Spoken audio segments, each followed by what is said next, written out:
Hello and welcome back to the first edition of Higgo's Heroes for 2017. Yes, we are back by popular demand, and the first guest this year is none other than Ian White. How are you, mate? G'day, Brock. How are you? Not too bad. Now, for those who don't know, Ian actually won this at a club auction. What was the appeal for the bidding for this prestigious prize? Just to have a yarn with you, Brock. It's a wonderful opportunity for me to sort of broaden my skills. I know, and just speaking of yarns, I know we've had a couple of swan drafts in the past together, so I got you this hat to wear just for the interview. Best tap beer in Australia. Yes, well, you and I do know that. Now, you're no stranger to the club, being the father of the great Craig White. Do you know roughly how many games he played and how many you attended? Yeah, Craig played 192. I probably missed about 20 of those, but I reckon his mother might have missed 2. She was pretty resilient, going to a lot of places around the state, and but my work, other football work, didn't allow me to watch him at some times. Yeah, we'll get back into that in a minute. But tell us about your own football career. When did it end? How did it go? Was it an illustrious career? Decorated career? Yeah, I'd just describe myself as a hard trier, Brock. The best I ever got to was playing for the WA countryside against Victoria before a state of origin game on a Tuesday at Subi, which is, it was a great atmosphere. It was a good thrill to be part of that. But yeah, I'd like to think a good country footballer who gave everything. Now, I've got an inside source here from the White family. It tells me that your brother Foxy was a far better football player than you. Very talented. Yeah. Is this true? Yeah, well, I'd probably have to dispute that, but I'd probably know where that comes from, Brock, and that person has told me a couple of times that might be the case. Now, obviously, your love for footy didn't stop when you finished playing the game. You're currently in Essendon recruiting. Can you tell us how that came about and what's the story there? Yeah, it's a good question. I quite often get asked that, Brock. I was chairman of selectors at Peel Thunder for 3 years, and Craig started to play a bit of senior football at South Fremantle, so I wanted to obviously watch him play down here. And I was driving up, doing my eldest job one day to Moora to buy some sheep, and this bloke rang me up and asked me if I wanted to do the recruiting for Essendon in WA, and I thought it was one of my mates pulling my leg.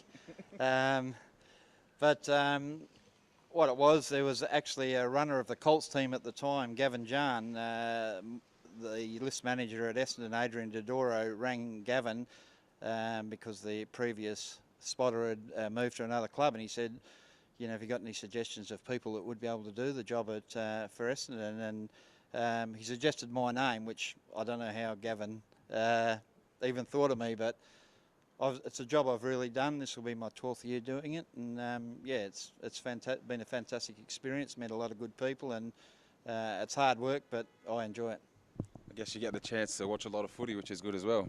Yeah, well, I think last year I watched 120 live games of football here in WA, and that's Colts, reserves, and league, and the 18s games. But so you do see a lot of football. You meet a lot of people, and you see I just enjoy watching young talent come through each year and following their careers through, even no matter who they play for within the AFL competition.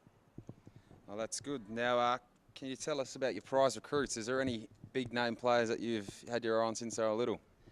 Yeah, look, I think with recruiting, most recruiters can get the top 40 or 50. They're not that hard. It's the one that are the rookie players or, well down the list that are, haven't come out of the traditional system. And, Cale Hooker is an All-Australian player that was taken, I think, at 55. Ben Howlett was a rookie 28. And, he's played over 100 senior games for Essendon, and until a year or so ago, until he had a bit of a spell for a year, he's always in the starting midfield side. And, Ben's, he's a, really honest competitor, and, he was overlooked when he was 18 and 19 for a couple of years, and to see him apply himself and really perform at a high level is terrific. And what about our number one recruit down here, Cora Delolio? There is a rumour going around you're the only reason he got drafted. Is this true? No, I don't think that's a far bigger process than me that's got to go through. And I remember Friday nights games down here, and my boss from Essendon, Merv Kane, he used to come and watch these games when he'd come over for a weekend, and Corey actually played a couple of blinders and really impressed Merv. And you know, I think Corey was a bit unlucky, really, not to stay longer on the list at Essendon. You know, I've always been a fan of his, but he may have just lacked that little. You know, if he was a half a yard quicker, I reckon he would have been a really good AFL player. Yeah, so we'll move on to your favourites now. We need to know 3 current South Fremantle players that are your favourite and 3 past ones. Oh yeah, that's a tough question. My current ones would have to be Ashton Hams. You know, I've seen a lot of Ashton play, so you know him and Craig played a lot of footy, so that's always been you know, really good to see. Yeah, I suppose Brock Higgins would have to figure prominently. Yeah, naturally, and probably another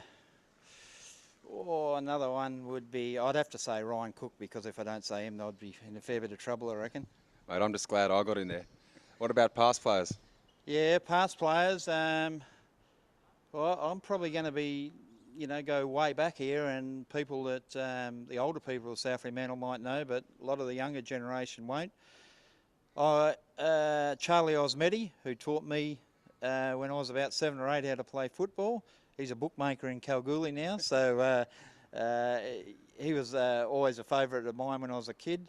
Merv Della, another man from Kalgoorlie, he was always a good, honest player. And John Ditchburn, my brother-in-law, who played 40-odd games for South Fremantle. Keep it in the family there. Now, what about your other loves? I know horse racing you're a big fan of horse racing, and I know you do have a few horses. There's actually a video going around on Facebook at the moment of a celebration between you, your lovely wife, and your son. It looks like your horse just won. So, can you tell us how many horses you have?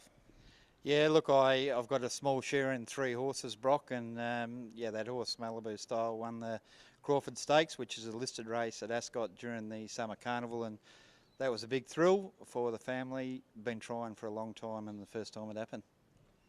What's your most memorable win or moment that you've had at the track? Definitely that one. Yeah, that was fantastic. It looked very good. I'll share it on my Facebook if anyone has me as a friend. Now, tell me about your famous hat collection. Now, your son's told me that you had somewhere in excess of 400 hats. Is this true? Yeah, well, we've just moved from Mandurah, Hall's Head in Mandurah, to Melville, and it is true that I think I had about 465 hats that I collected while I was working for Elders, and I was told by my wife Kerry that there was no way they were coming to the new house, so they've been gifted down to Cody Ditchburn, so a nephew, and yeah, his mother's not too pleased with him or me for doing that. Did you have any that you were sad to give away? What was your favourite hat you think you had? Yeah, look, I had some work hats of Elders. I started with Elders 30 years ago, so there's been a lot of different Elders caps, and yeah, it was good to have those. But there was, you know, I was involved with Country 11 cricket, managing a side, and you know, I got some Queensland and Victoria country caps, and yeah, there's lots of different obscure things. Yeah, you know, you go overseas and you might buy a couple and just put up there, and people would say, "How would you get them?" But yeah, it was a little bit unique, I suppose, but the novelty wore off after a while. Now, mate, we'll just wrap it up. But before we do, I just want to get your tips and thoughts on the AFL competition. Who's going to win the flag, the minor premiership, and the Brownlow? Do you think this year? Yeah, look, I think it's always very interesting at this time of the year. I think Greater Western Sydney will be very hard to beat. Minor premiers, I'll probably go for Sydney Swans. Brownlow, I think Josh Kelly from Greater Western Sydney will be he'll have a good season, and yeah, I'd like to see Joe Watson do really well as well. And what about our competition, mate, in the waffle? Who's going to win the flag, the minor premiership, and the Sandover? Oh, you're putting me on the spot. I think East Perth and Peel, they're always a chance, depending on how things unfold with injuries, with the alignment. I I'll probably say South Fremantle for the premiership, but minor premiers, I'll go for Subiaco, always pretty competitive under their current coach, and Sandover medal. Shane Hockey's doing a bit of advertising out here, so I might say him. That's beautiful, mate. At least we're in two of those three. And that'll about wrap us up today. Thanks very much for coming in, mate. Yeah, no problems. Been a pleasure. Thanks for having me, Brock, and good luck to the Bulldogs this year. Cheers.